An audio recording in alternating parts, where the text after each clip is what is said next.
আসসালামু আলাইকুম, কেমন আছেন আপনারা? আজকে আমি তৈরি করে দেখাবো ফ্রোজেন রুটি, পরোটা বা ফ্রোজেন লুচি, যে কোনো কিছু ফ্রোজেন কিভাবে সংরক্ষণ করা যায় তারই টিপস সহকারে আমি আপনাদের সাথে শেয়ার করব।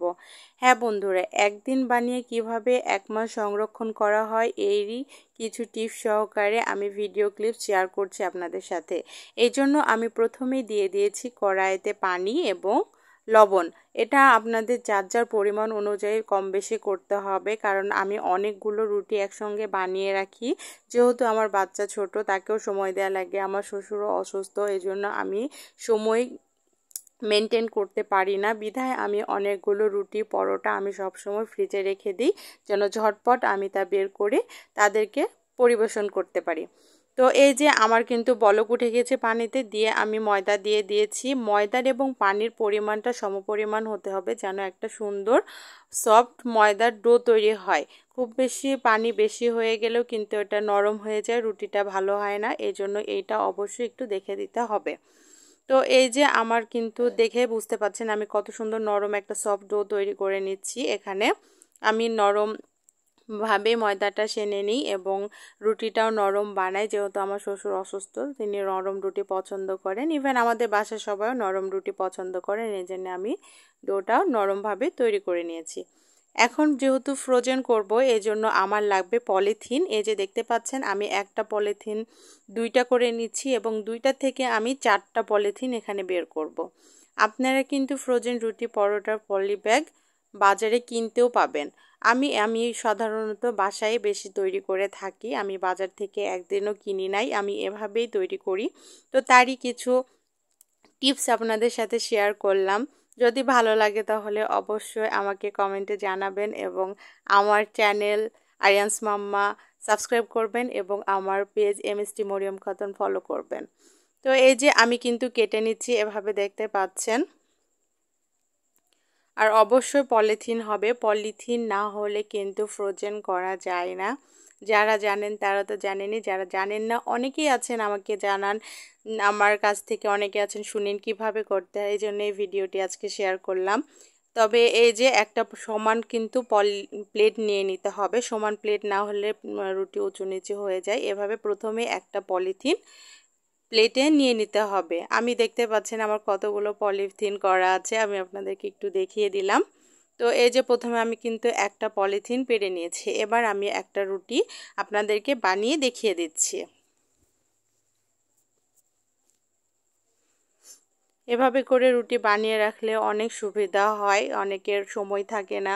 তো আপনারা বাসায় ফিরে একটা রুটি খেতে মন চাইলো, রুটি বানানোরও অনেকেই মনে করেন ঝামেলা, তখন ঝটপট এভাবে একটা ফ্রিজ থেকে বের করে ঝটপট তৈরি করে নিতে পারবেন। আর বাইরের কিনার চাইতে বাসায় তৈরি সব কিছুতে অনেক ভালো হয়। এভাবে যদি তৈরি করে রাখেন আমার মনে হয় অনেক সহজ হবে। তো এই যে আমার একটা রুটি কিন্তু বানানো হয়ে গেছে, এখন আমি আপনাদেরকে দেখিয়ে দিচ্ছি কিভাবে রাখতে হয়। নিচে একটা পলিথিন দিয়েছি অলরেডি, আমি এই যে একটা রুটি দিয়ে দিলাম, আর 4-5টা দেখবেন অবশ্যই যেন পলিথিনের ভেতরেই থাকে রুটিটা, বাইরে যেন না বের হয়। দিয়ে আমি এর ওপরে আর একটা পলিথিন দিয়ে দিলাম, তারপরে একটা রুটি, এভাবে কিন্তু লেয়ার বাই লেয়ার দিতে থাকতে হবে। অবশ্যই পলিথিন দিয়ে তারপরে রুটি এবং পলিথিন দিয়ে রুটি, এভাবেই কিন্তু করতে হবে, যেন একটা রুটি আরেকটা রুটির সাথে না ঠেকে যায়। এভাবে করে কিন্তু আমি সব রুটিগুলো বানিয়ে নিচ্ছি। আমি কিন্তু পরোটাও বানিয়ে নিচ্ছি। আমার যেহেতু বাসায় আমি বললামই অনেকগুলো একসঙ্গে বানিয়ে রাখি, আমার যেহেতু বাচ্চা ছোট। আর আমি পরোটা এভাবেই বানাই, আমি অনেকগুলো ময়দা দিয়ে একটা ডো বড় করে রুটি তৈরি করি, দিয়ে আমি চাকু দিয়ে কেটে নিই, দিয়ে আমার হচ্ছে পরোটা তৈরি করি। আমার বাচ্চা রুটির থেকে স্যান্ডউইচও খায়, তো আমি স্যান্ডউইচ শেপও করে রাখি।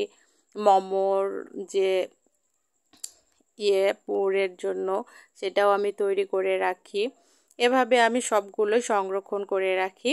তো এই যে আমি পরোটাগুলো ঠিক একই সেম প্রসেসিংয়ে করছি, আপনারা দেখতে পাচ্ছেন। আর আমার ছেলের জন্য, ছেলের স্যান্ডউইচের জন্য একটা বড় করে রুটি বানিয়ে নিয়েছি এবং তার জন্য সংরক্ষণ করছি। এই যে আমার কিন্তু কতগুলো রুটি বানিয়েছি আপনারা কিন্তু দেখতে পাচ্ছেন। আমি এভাবে আরও অনেকগুলো অনেক সময় বানিয়ে রাখি, যেহেতু আমাদের বাসায় সদস্য সংখ্যা অনেকজন তো লাগে। আর এই যে আমি পরোটাও বানিয়ে নিয়েছি। এখন আমি এটা ডিপ ফ্রিজে সংরক্ষণ করব। অবশ্যই কিন্তু এটা ডিপ ফ্রিজে রাখতে হবে। আর যখন আপনারা এটা ভাজবেন তখনই বের করতে হবে। এটার কিন্তু যদি বরফটা ছেড়ে দেয় রুটি থেকে তাহলে কিন্তু রুটিটা আর ভালো হবে না এবং পলিথিন থেকে উঠবে না। অবশ্যই যখনই ভাজবেন তখনই ফ্রিজ থেকে বের করবেন এবং ভাজার সঙ্গে সঙ্গে আবার ডিপ ফ্রিজে রেখে দিবেন, না হলে কিন্তু রুটি আর থাকবে না, নষ্ট হয়ে যাবে, আইস গলে যাওয়ার সঙ্গে সঙ্গে নষ্ট হয়ে যাবে। আর যখন একটা করে রুটি উঠিয়ে নেবেন আর এই যে পলিথিনগুলো সুন্দর করে মুছে দুই পাশটা আপনারা আবার ভাঁজ করে ডিপ ফ্রিজে বা নর্মাল ফ্রিজে রেখে দেবেন, তাহলে পলিথিনগুলোও সুন্দর থাকবে এবং কোনো গন্ধও হবে না, জীবাণুমুক্তও থাকবে। তো এই যে আমি দেখাই দিচ্ছি আপনাদের কীভাবে এভাবে ভাঁজ করে কিন্তু আমি সবগুলো রেখে দিই। আর এই যে আমি দেখতে পাচ্ছেন বরফ জমানো রুটি আমি ফ্রাই প্যানে দিয়ে দিলাম, দিয়ে আমরা যেভাবে নর্মাল আমরা রুটি ভাজি সেভাবে আমি ঠিক ভেজে নেব। অনেক সময় দেখা যাচ্ছে যে ফ্রাই প্যানে বা কড়াইতে রুটি উঠতে চায় না, সেক্ষেত্রে আপনারা কি করবেন, 2-1 ফোঁটা একটু তেল ব্রাশ করে নেবেন, তাহলে কিন্তু রুটিটা খুব ইজিলি উঠে যায় এবং ভাজাও সহজ হয়। দিয়ে এভাবে করে সবগুলো রুটি আমি ভাজবো না, আমার যে কয়টা লাগবে আমি শুধুমাত্র সেই কয়টাই ভেজে নেব। এভাবে করে রুটি পরোটা সব কিছুই আপনারা পরিবেশন করতে পারবেন আর দেখবেন যে অনেক সুন্দরভাবে কিন্তু ফুলেও যায়, মনে হবে না যে এটা ফ্রোজেন, মনে হবে এটা টাটকা রুটি। তো এই ছিল আজকে আমার ফ্রোজেন রুটি পরোটার টিপস সহকারে কিছু ভিডিও ক্লিপস। আশা করি আপনাদের ভালো লেগেছে এবং অবশ্যই উপকারে আসবে। আজকে এ পর্যন্ত, পরবর্তী আবার কোনো ভিডিও নিয়ে আসব। আল্লাহ হাফেজ।